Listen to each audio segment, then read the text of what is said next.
اقوام متحدہ کی جنرل اسمبلی میں پاکستان مشن کے وزیر آصف خان نے کہا ہے کہ جموں کشمیر نہ تو بھارت کا ٹوٹ ٹنگ ہے اور نہ ہی کبھی بین الاقوامی قانون کے تحت ایسا رہا ہے۔ آصف خان نے کہا سلامتی کونسل اور اقوام متحدہ نے متعدد قراردادوں کے ذریعے جموں کشمیر کو ایک متنازع علاقہ تسلیم کیا ہے اور واضح طور پر یہ طے کیا ہے کہ ریاست جموں کشمیر کے حتمی مستقبل کا فیصلہ وہاں کے عوام کی آزادانہ اور منصفانہ رائے کے مطابق کیا جائے گا۔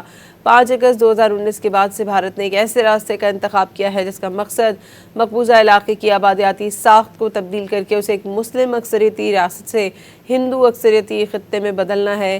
یہ اقدامات چوتھے جنیوا کنونشن اور بین الاقوامی قانون کی صریح اور خلاف ورزی ہے۔